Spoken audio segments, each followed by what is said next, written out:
September is Recovery Month. So today, Lila Stafford and manager of Powell CDC, David Captain, tell us about the activities coming up for you.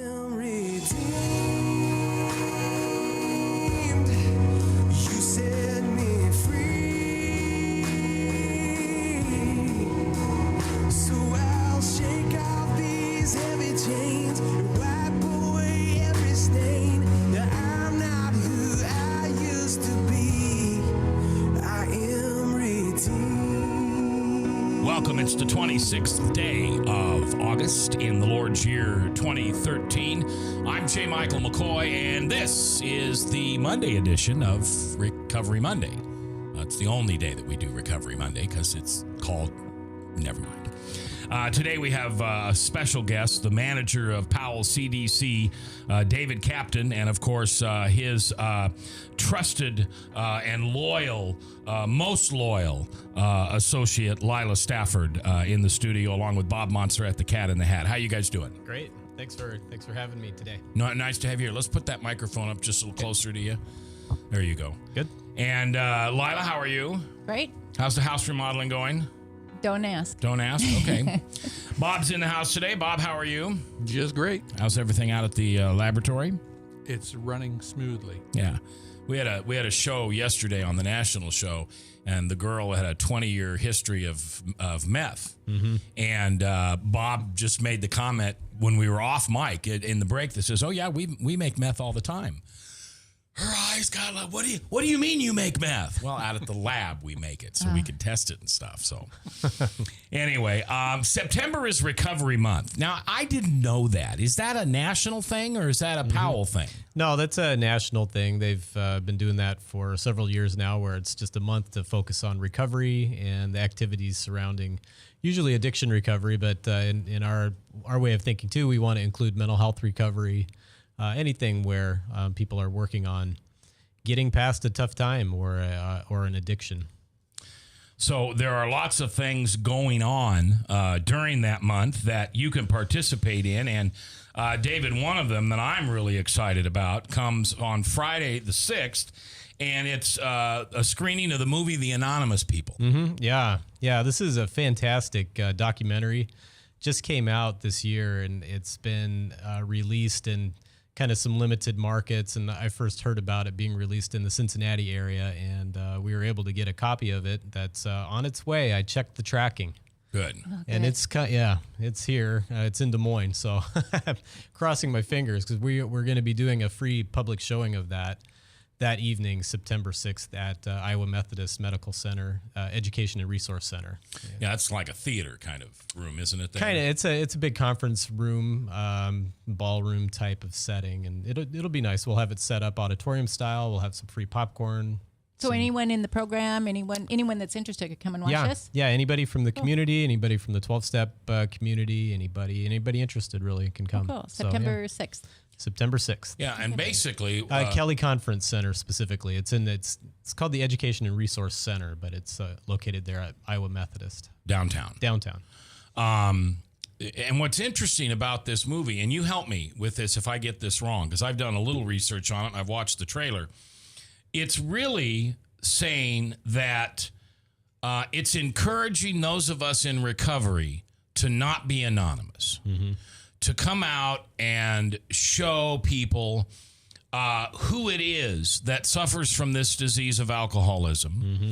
that we are not, and I mean no disrespect to these people, but we're not homeless, unshaven, stinky people that live under the bridge with a brown paper bag of, Ripple wine. Yeah, exactly. The documentary has many examples of people who are in politics, acting, different public figures that had gone through addiction and come out on the other side of it into recovery. And that is just the idea, is that it's taking the kind of the mystery out of recovery and putting some faces to the fact that people do get better and they do recover, and they should have something to say about it and not be embarrassed. I am so excited to see this because I think so many people need to see it. Yeah. Have you seen the trailer? I saw parts of it, yes. And yeah. I am excited because there's so much shame and guilt, and you think that you're the only one. Right. Well, I remember when I I was fortunate that I chose my recovery. I didn't hit a low bottom. I wasn't threatened by a job or my wife or anything. I was sick and tired of being sick and tired. And I'd said for years I wanted to quit. I said it really loud at 7 in the morning and then hardly at all at 7 at night. We know how that works. Yep. And so I went to one friend of mine that I knew was aware of a 12-step program. And I said, can you introduce me to some people? Because I'm just scared to death. And I know this is a little ego-based. I apologize, but I'm a public figure. And I needed to have some reassurance that the anonymous in the 12-step program was really true. Now, obviously, I didn't run my sobriety that way. God, and it's a God thing. God told me, no, you're going to tell everybody, and I'm going to make this your ministry in life. But he sent me, this guy then sent me to a private, closed men's meeting that had a former governor, had a couple people in the legislature, had a couple of well-known business people that I knew and admired, had a handful of lawyers, another radio and a TV guy. And these guys specifically all showed up. You know, maybe they'd come once a month or maybe they'd go once a week, but these guys all showed up to support me. I mean, can you imagine how humbling that was? They all came out that night to support me and said, we know what you're dealing with. We know that you're afraid that the newspaper is going to run a headline and the boss upstairs will say, we don't want you anymore, et cetera, et cetera. Yeah. And I find it so encouraging that this movie is now encouraging the same thing. Yep. Yeah, exactly.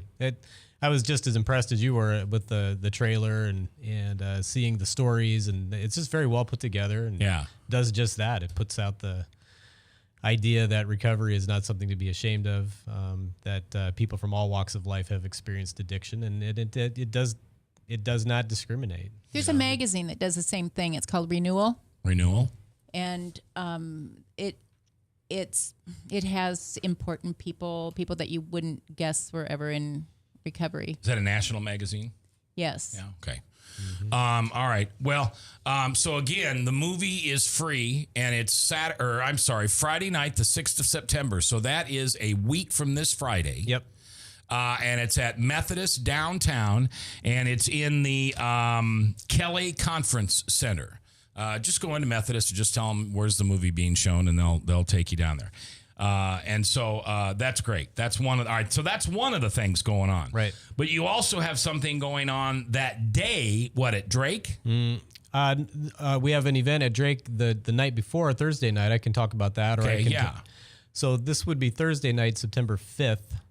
We are having a community forum on mental health and substance abuse recovery, and it's featuring Senator Jack Hatch will be there, and also our keynote speaker from the conference that we are putting on the next day, during the day on the 6th, and his name is Dr. David Lee, and he's a internationally known expert on treatment and recovery and some of the newer approaches to helping people buy into recovery while they're in treatment instead of slamming them over the head with it like we used to do.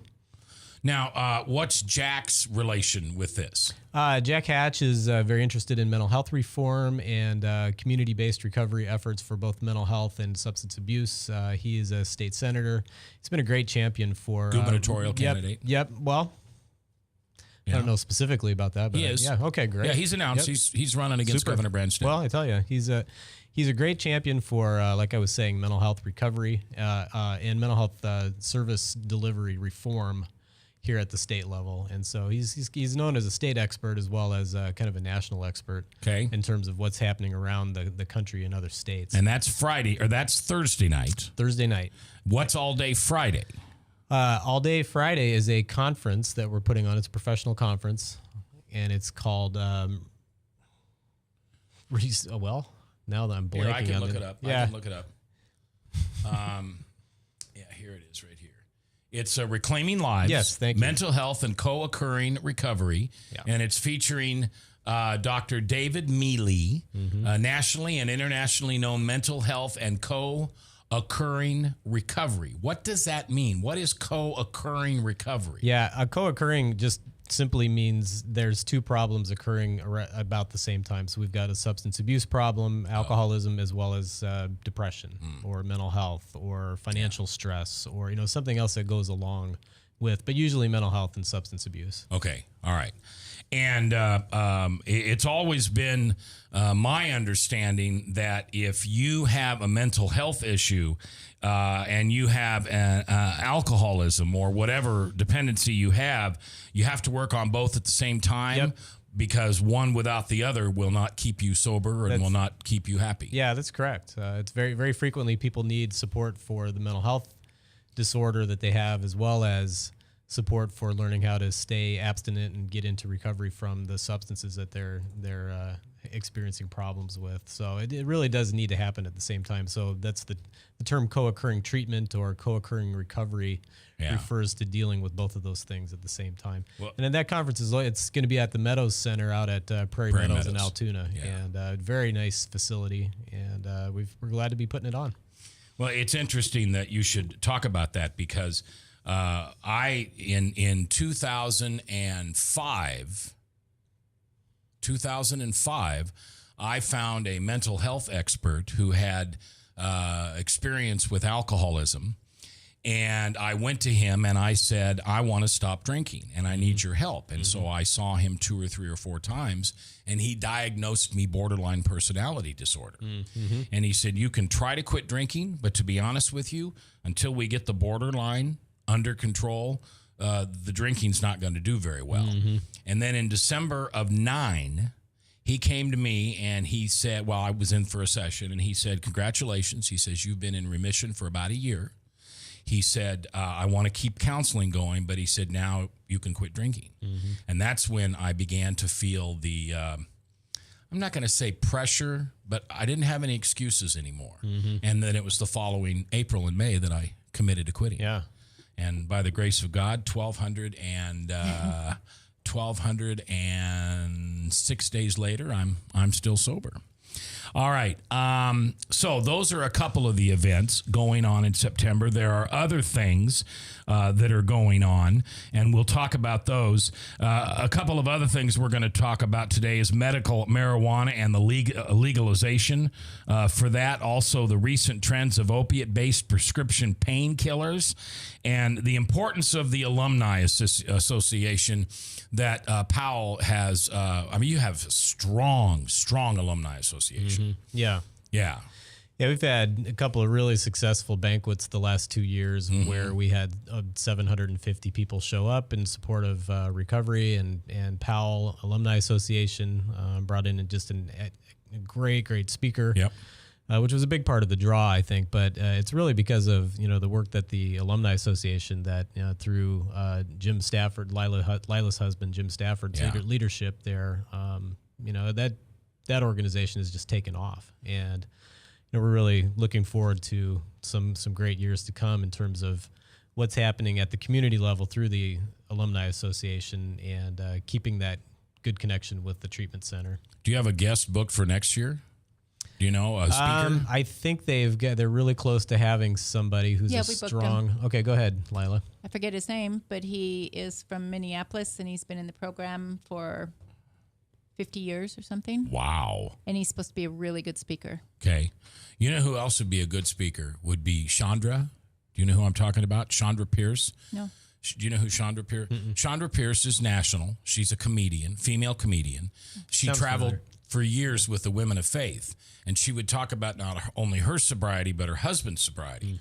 Well, 3 months ago, her husband, after 20-some years, fell off and went back out for research. And she made it a part of her new testimony that she gives. And she's really good, too. So that might be something to think about down the line. Interested in that. All right, we are going to take our first break. And when we come back, medical marijuana legalization. Are you in favor of it or against it? We'll talk to our experts, David Captain and Lila Stafford, here on Recovery Monday, brought to you by Powell CDC on 99.3 KTIA, powered by webcast1live.com. From the RE/MAX Real Estate Concept Studios, this is Webcast One Live.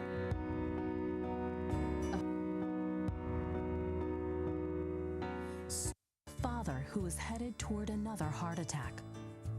A woman who struggles daily with diabetes and her memory. A boy whose headaches keep him out of school. A mother who one morning discovers a lump. A girl whose condition defies diagnosis.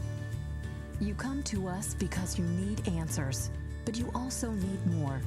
You need understanding of what you're going through. You need comfort. You need to be treated as an individual, not a condition. You need to be included in your own care. You are the point of everything we do. That's why we're changing to Unity Point Health. It's a model of care that will help us work better together, where the physician who knows you best takes the lead, coordinating your care through every step, from the hospital to specialists to rehabilitation to health services in the home and in the community, to making sure the treatments are effective. By working as a team, we surround you with care, helping you manage your health and your conditions, guiding you to making better choices and living a healthier life. The point of Unity is you. Unity Point Health. This is Dan Fry, host of A Rebels Cause Radio, and I'm here to ask you a question. Are you tired of being marketed a second-rate product at a first-rate price? Or perhaps more importantly, do you want to wear something that shows who you are, which is a Christian, but doesn't look silly or even worse, just theologically incorrect? I want to introduce you to Wrath and Grace Clothing. They're a company that wants to provide you with clothes that you actually like, prices you can afford, and most importantly, they offer a sound, biblical message that represents who you are as a Christian. From the message presented in the graphics to the fit and finish, they have made their company on first-rate designs and high-quality fabrics and inks, and offered at a price you can afford. Wrath and Grace Clothing. Their mission is to proclaim the wrath and the grace of a sovereign God, one shirt at a time. Go to wrathandgrace.com to check out all their designs. That's wrathandgrace.com. If Tom Coates from Consumer Credit of America was your personal webmaster, Tom would filter out all bad debt emails. If Tom was your mailman, you'd never get any debt reduction junk mail. If Tom Coates was a lineman, he'd block any phone calls offering to reduce your credit card debt. Hi, I'm Tom Coates with Consumer Credit of America, and we're still your best choice for credit counseling. We're local, we're accountable, and we can do more. You make the call when the time's right for you. When it comes to competition, there really is none for Consumer Credit of America.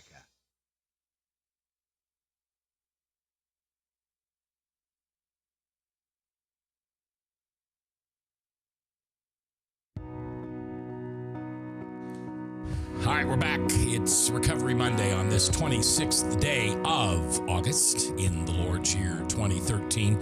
Phone lines are open should you like to ask a question. 1-855-244-0077. That's a toll-free number across the United States. So if you're listening in another area outside of our area code, it won't be a long distance call for you. 1-855-244-0077. Lila Stafford, my co-host, is in the house along with Bob Montserrat, the cat in the hat watching the chat. You can always log on to the chat at Webcast One Live. That's Webcast, WEBCAST, 1 ONE Live, LIVE.com, and you'll be able to watch the program there. And I don't call it TV because we're just not as good as Ed Wilson is on Channel 13.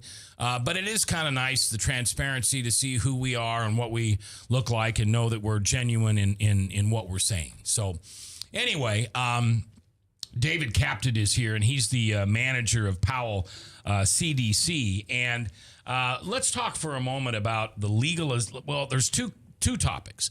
There's the legalization of medical marijuana, and then the route that Colorado has taken, the legalization of marijuana, period. Mm-hmm. Yep. What is the recovery world standpoint or viewpoint on either one or both of those? Well, the recovery world in general would be, I think I speak for a lot of people in saying that, just legalizing marijuana is not a great way to promote recovery. Just think of what many people are in recovery for as a legal drug, which is alcohol. And you think about the kinds of consequences that come along with long term use of marijuana, and there's plenty of science out there that talks about the way that it affects young people's development and achievement over the lifespan, and those kinds of things tend to, at least for me, and I think many others, to make it that it's not a good route to go.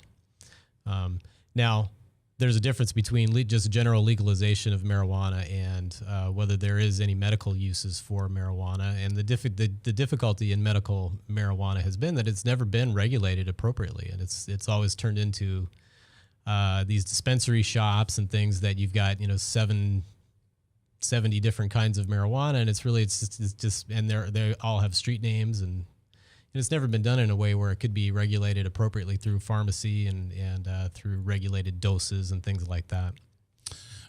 So would the recovery community be in favor of legalized medical marijuana?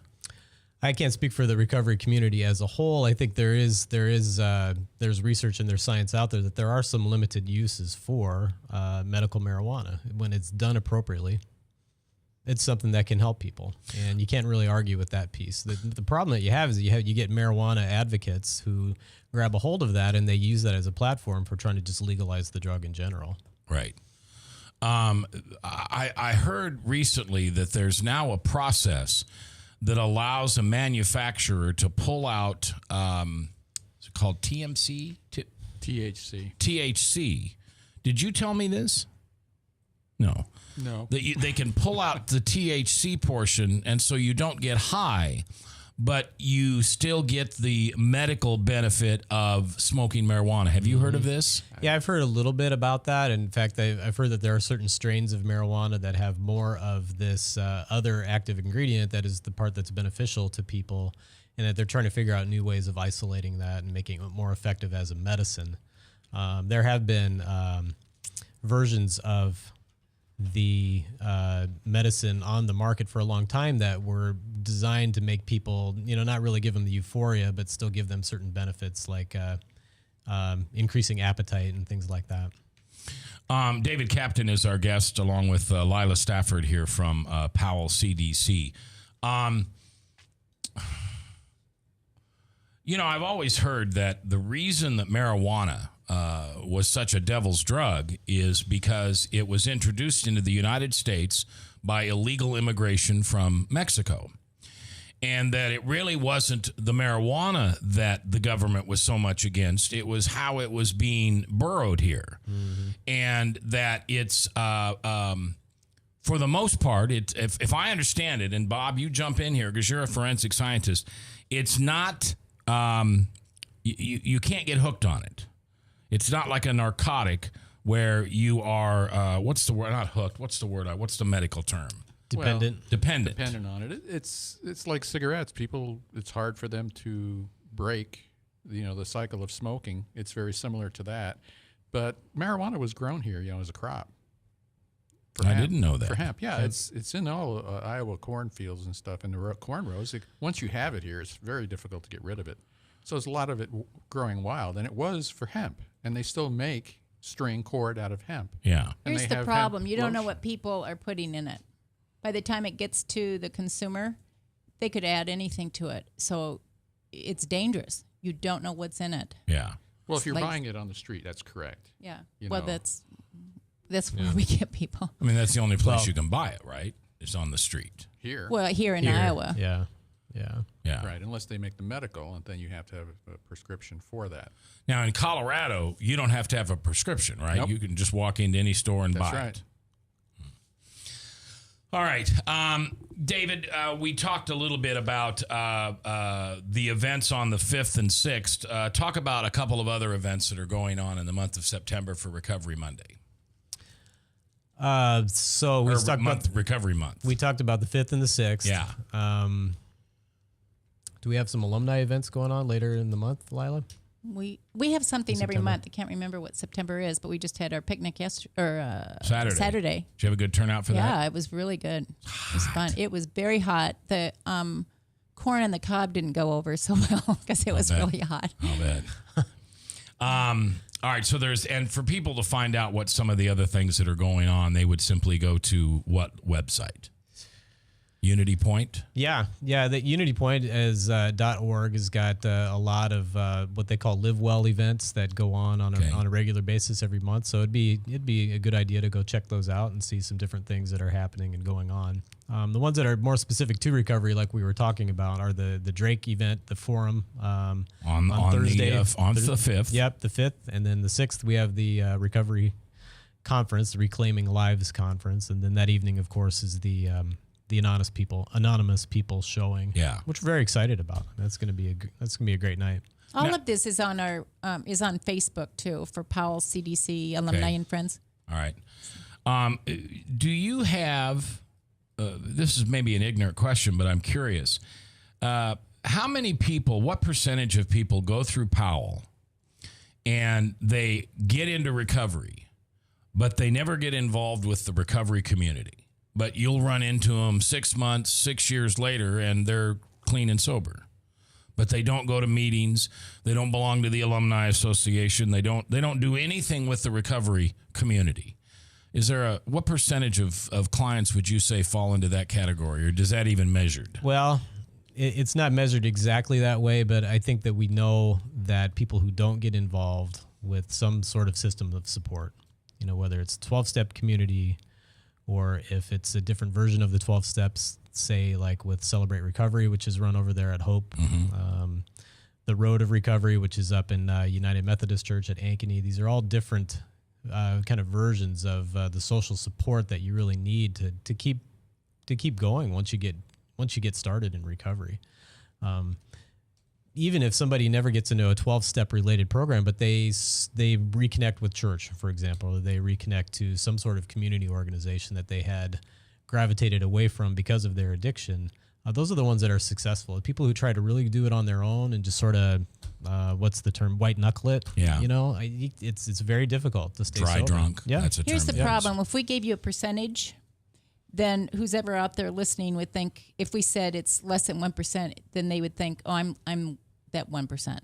Okay. So it's pretty dangerous to give a percentage out there because everyone wants to be different. They want to do it the easy, which they think is the easy way. But it's not. I don't know how many times I've heard in the rooms over the years, I stopped going to meetings. Mm-hmm. And that's when they relapse. I stopped calling my sponsor. I lost my sponsor and I didn't get another one. Mm-hmm.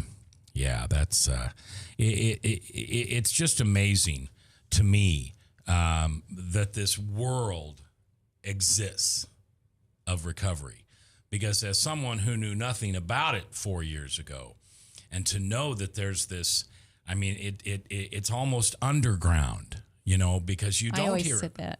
Yeah, you don't hear a lot about it, and there's some people that have been in recovery for years, and you don't know it. They don't talk about it. They don't wear it on their sleeve. They go to meetings quietly. They really do want that anonymous part of that 12-step program. Mm-hmm. I told you about that one meeting that I went to that was all men. I had one guy that I've known for years. I've done business with him for 15, 20 years. And he came up and put his arm around me, and he said, "I've been waiting for you to come in here." And I said, "Why?" He said, "Oh, I knew you were an alcoholic." I said, "Come on, how'd you know?"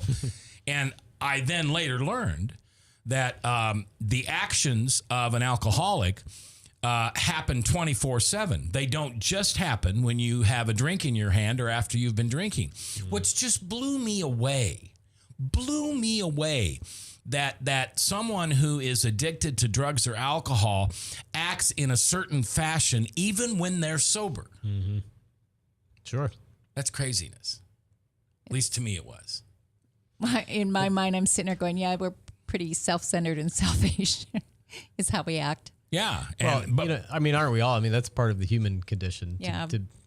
I always, whenever I get a chance, if I'm teaching communication skills or, doing individual counseling or doing a lecture down on the unit. What addiction tends to do, it takes those very basic negative things about us as humans and amplifies them and makes them so much worse. And, it just makes it, it's the center. You are the center. Yeah. And there is no way that I can describe to an individual, either addicted or not, alcoholic or not, the difference a recovery program will do for someone. I wish everybody at one point or another had to go through a 12-step program. And they could just replace alcohol with whatever their fear is, whatever their frustration is, wherever their resentments come from. And I just think this whole world would be a lot better off if everybody had some idea about what a 12-step program My is. small group at church asked my husband and I if we would do the 12 steps with them. And none of them are addicted to anything, but Yeah. they were just interested in the program. We did the same thing. Yeah. Mark R. and I did the very same thing with one of our Bible study, our men's group. There's probably 15 guys. And we took 12 weeks and we went through the 12 steps and every one of them learned something and were somewhat fascinated about it. And everybody at least seemed appreciative that we had done it. And well, anyway. Yeah. I won't go into my speech about the normies. Well, yes, I will. I've always said that when I first got into the program, I heard about these normies as if they were the good guys. I think we're the good guys.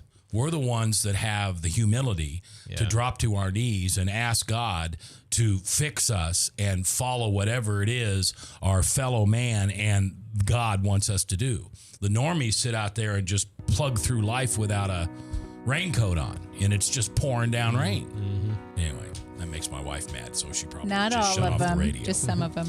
All right, when we come back, I want to hear a little of your story. Sure. How you got here and how you got into recovery. David Captain is our guest today. Lila Stafford, my co-host, Bob Montserrat, the Cat in the Hat, and Father Tattoo, producing this edition of Recovery Monday on the 26th day of August in the Lord's year 2013, brought to you by Powell, CDC. Powered by webcast1live.com and live on 99.3 KTIA, Iowa.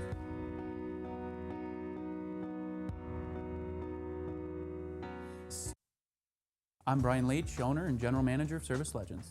I brought along a couple of the Home Comfort heroes. Hi, I'm Tammy Wells. I am Nick Wondershad. I'm administrative manager I'm the senior technician from Service Legends. It seems like every good thing, when you feel it to the bone that it's good, there's a lot of hard work put behind it. I don't think that you can fake it and have it turn out good. You know, if we seem like, okay, that's just weird, it's just a furnace, why would you believe so deeply in a furnace? It's not just that, you know, we want to show the world that you can have good service. Yeah, I mean, it's your home. You know, it's built into our daily trainings, it's built into our culture, that we're gonna do whatever it takes to have each client say they love us, period. That's why we spend all the hours in the training that we do. And if we guarantee it's gonna be a good experience for you, or else it's free, what type of work do you think we're gonna do? There is a guarantee. Temperature selection guarantee, fixed rider it's free guarantee, comfort guarantee, best value guarantee. All of these guarantees hold us accountable to ensuring that we exceed your expectations. And if for whatever reason we'd fail and we can't make it right, we guarantee all of those guarantees with a 100% money back guarantee. I mean, if you don't think that your technician can fix it right, are you gonna say that to a client? No. You don't have to worry about having a technician come to your house. We drug test, background check all of our team members. We put safe people in your home. Each and every one of our service techs, 400 hours a year in training. You tell it the minute they walk in the door. They know what they're doing, they've done their homework, and they actually truly care about what you want. Because at the end of the day, you're the person that makes sure I have a job. They're gonna be listening. They're gonna wanna know what your challenges are. Then they're gonna come and give you options, and you get to choose. If I'm there to help and I make it easy and painless, I did my job right that day. Well, when it comes to your comfort, safety, and your family, you know, you don't necessarily go buy the most expensive, but you get the most bang for your buck. Oh, it's worth it, because there's a lot of people that will find a way to get it to work right now and then leave and then come back, charge you again, and the cycle just repeats itself. So when I'm out there looking at the furnace, I want to find why it failed today. How can we change the part today with something that you're not going to have to worry about? Is it worth changing the part today? I mean, you can put a lot of money into a furnace. I can fix parts all day. There's good job security in that for me, but is it the right thing for you? I get a lot of the phone calls of after the technicians are there. They're just in awe. They're like, wow, you guys are great. I mean, I don't even know what to say. You guys are great. Everything you did was perfect. It was great. Keep going though, I like this. Just give us a try. I'm gonna take all the risk. I've got the time to make this right. I've got the support to make it right. Just check us out. And if you don't see the value in what we do, I mean, fixed rider, it's free or 100% money back. enough said.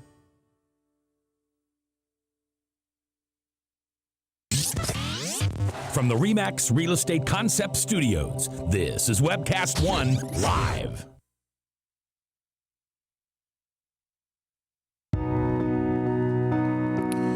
time, 22 minutes before the top of the hour. Salem Radio Network News at 4. And then Pastor Michael Mudloff from Westkirk Presbyterian Church with his radio program, True Blue. I'm J. Michael McCoy. If I haven't told you lately, thanks for listening. I love my job. I couldn't do it without you. We do it every Monday right here with the great support of Powell CDC, and I want you to know how much I appreciate you guys backing this. Well, thanks. It is expensive to run your own personal radio and TV station on the web. And Powell stepped up with some dollars that help us support. But I would have done the program without. In fact, we started doing the program without, just because I was so in love with this concept.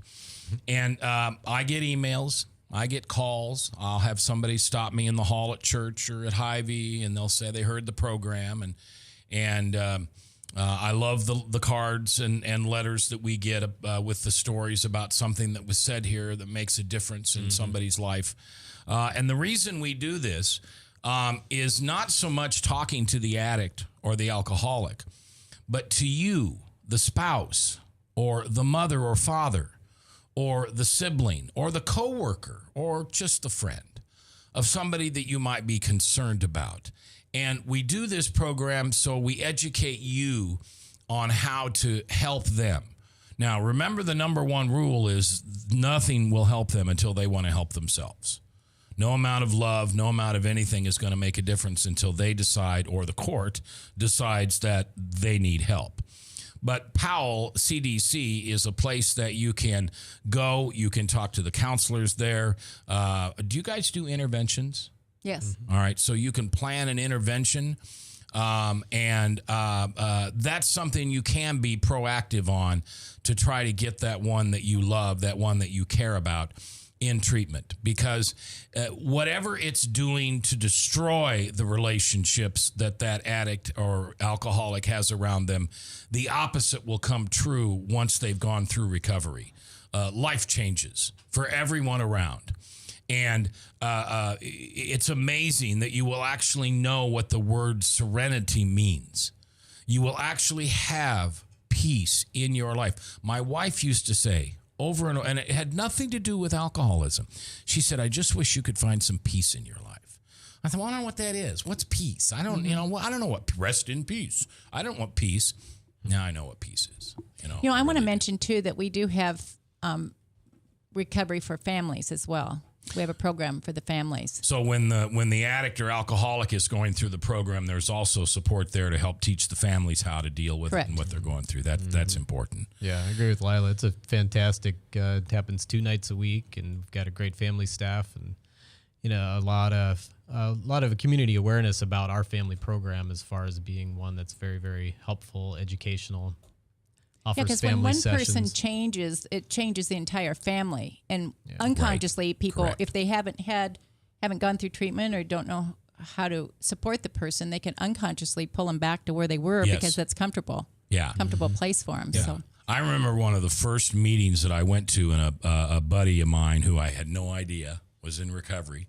I just knew that he hadn't come around to my bars or restaurants for years, and I just thought he was going someplace else. No, he had been sober 7 or 8 years.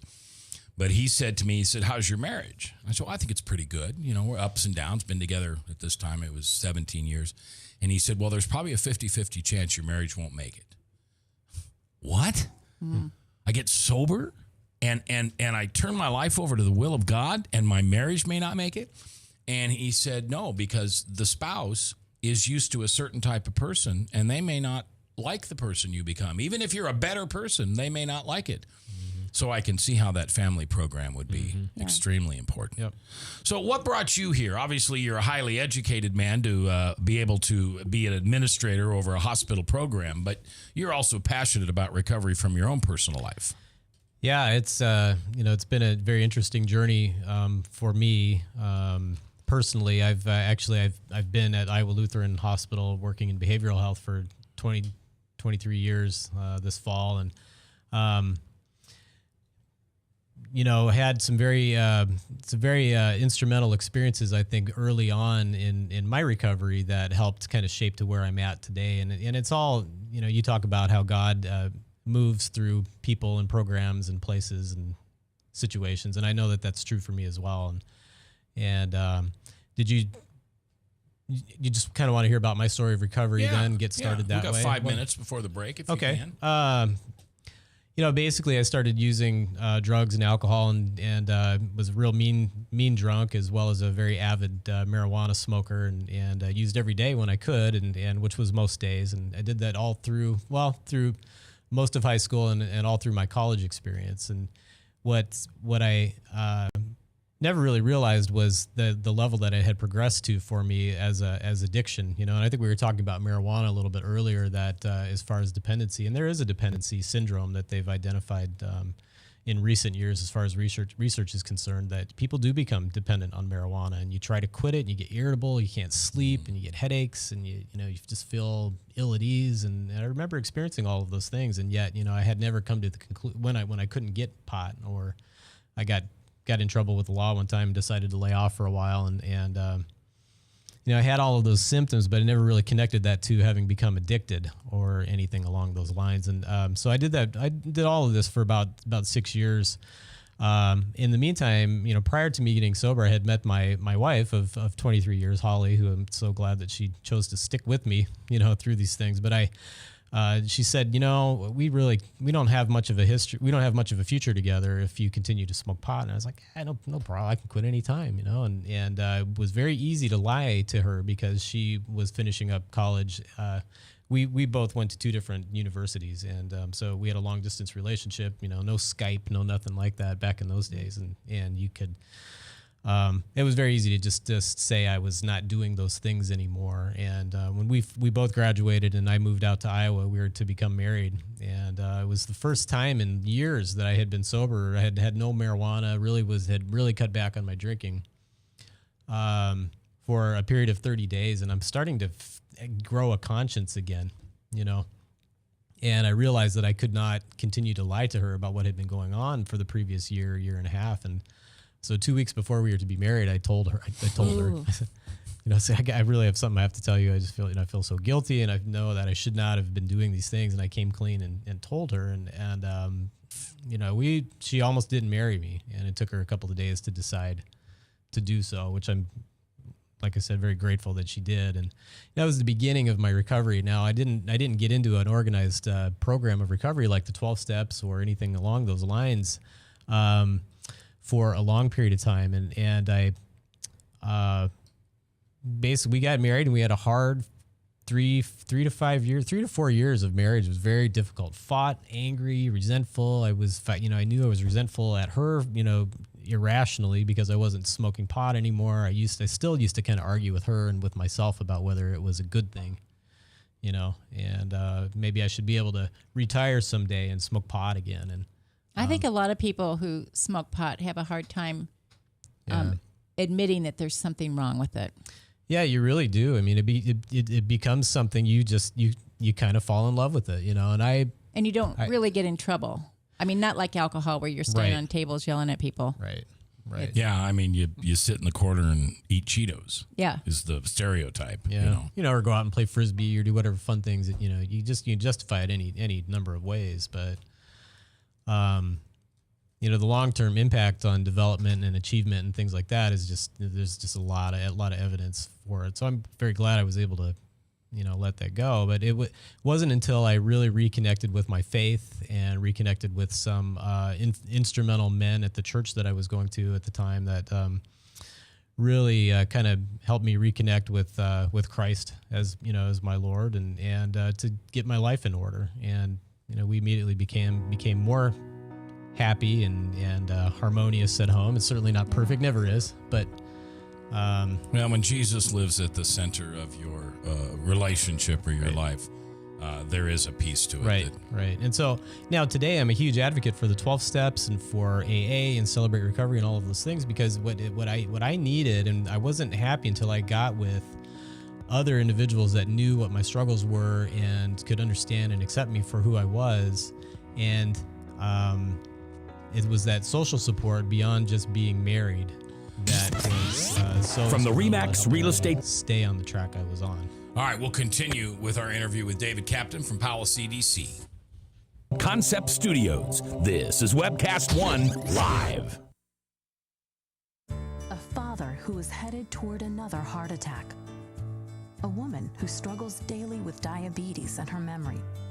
A boy whose headaches keep him out of school. A mother who one morning discovers a lump. A girl whose condition defies diagnosis. You come to us because you need answers, but you also need more. You need understanding of what you're going through. You need comfort. You need to be treated as an individual, not a condition. You need to be included in your own care.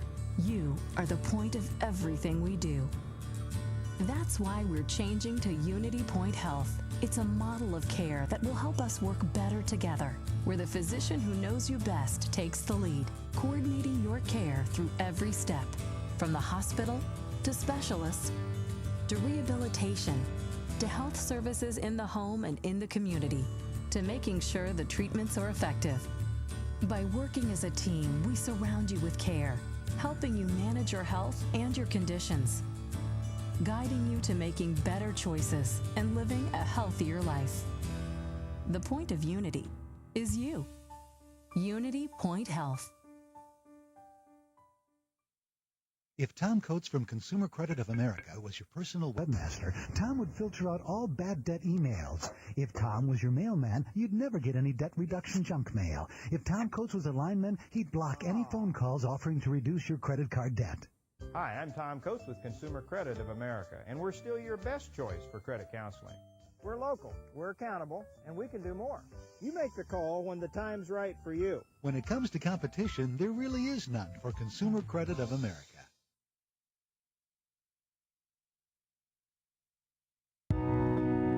At 10 before the top of the hour here on Recovery Monday, brought to you by Powell CDC. David Captain, the manager of the Powell CDC program, is here along with Lila Stafford, who's my co-host every week on Recovery Monday. Now, Bob, off microphone, we were talking during the break, and I want to get into this a little bit, that on the legalization of marijuana, they have now figured out... I thought what I heard you say was they have figured out a way to measure how stoned you are, basically. I mean, you blow into a blow and go, or whatever it's called, and you know how much your blood alcohol is affected, but there's no way to do that with marijuana. But there is a test now through blood test? Right. Within the laboratory, we can quantitate the amount of THC or the metabolism of THC. What it breaks down within your body, we can measure that using the instrumentation. And so, like a state like Colorado has set limits. You cannot be operating motor vehicles, kind of like a per se law like we have here for alcohol, that they're doing in Colorado, that if you are driving erratically and they have reason to pull you over, probable cause, then they can take a blood sample and send it to the laboratory to see if you're violating the law of operating while under the influence of marijuana. So they would keep people in jail until it came back from the lab? How long does it take? That sounds confusing. Well, no, usually, well, with alcohol, of course, if they send the blood in for us to test alcohol, it takes me, which I do the alcohols, it would take me about a week or two to get the results back to them. So in that case, they issue or may send them to jail for overnight or whatever, and then send them home. And give them a temporary driving permit. Yeah. They have to make sure that they're not under the influence when they're released. So they would have to figure out a way to do that. If you're diabetic, they have these new ways that they can test the blood sugar with just a simple thing on your finger. Can you see a day come when that can be done immediately on the roadside when a cop pulls you over and he pricks your finger or does whatever to get a blood sample and immediately he's told the levels of THC? Yes, I think we'll eventually get there. They do have preliminary tests, field tests for other drugs. You can put a urine in there. If you have a urine, and you can get an idea if there's anything in there. And they're working on even saliva testing. That's the latest thing that's coming out, that you can take a saliva sample and determine the drugs the person is on. Now, the matter is, can you quantitate it? That's the problem, and that's where the laboratories are there. Not just whether they have it, but how much of it do they have? Correct. And that's the thing that you're not, at this point, they're not going to be able to tell how much, But they can determine that it's there. Wow. But a recovery center such as Powell would prefer, I'm asking a question by making a statement, but would prefer that marijuana not be legalized. Yeah, I mean, it just would be more accessible to a wider scope of people. It'd be easier for kids to get it. It's just similar to the way it is for alcohol. You know, I mean, and the other thing is socially it becomes more acceptable because it's legal. You know, so why are you worried? You know, I can handle it. Well, I think that's the same problem with the synthetic Yes. cannabinoids is that if it's legal, if they're selling it, and we're not stopping it, then let's do it, and that's really bad. Yeah, and I tell you, I've seen and heard of so many examples of kids, young adults who overdose on the synthetic marijuana more than any drug trend that I've been aware of in the last few years. It's not normal marijuana, so it has really bad effect on people's mental health. Yeah, and the problem that we have in the laboratory is that there are 500 different possibilities. So once we legalize, or I should say outlaw or schedule it, then they'll just change the formulation just a little bit. Yeah, that makes it legal. Still dangerous. Yeah, I know a young man, I think he's 23, 24, who is in a 12-step program for narcotics.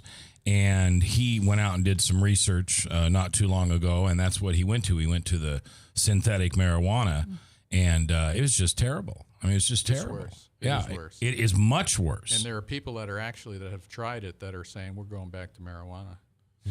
That's the reality. Yeah, it's bad stuff. It's bad stuff. All right. Well, I sure appreciate you guys being here. Now, we're going to run out of time, but real quickly, prescription drugs. That's really the new frontier, one of the new frontiers in the recovery world, isn't it? Yeah. Yeah, a large percentage of our patients are coming in addicted to opiate-based painkillers, you know, your Oxycontins, Vicodins, fentanyls. It's just, it's difficult, especially if there's an alcohol addiction as well, and possibly, you know, use of tranquilizers or, you know, anti-anxiety medicines. That's a real mess when somebody comes in with, you know, all three of those. But we're very concerned about the high percentages. Say those three: opiates, anti-anxiety, which is like your Xanax. Cymbalta is an antidepressant. But Xanax is, you know, Valiums, things like that. And then if alcohol is in there too, that's a very complicated detox and dangerous. You know, people need to go into the hospital in order to come out of that safely. But there's a high percentage of people who come in addicted to opiate painkillers, much more so than we saw 5 years ago.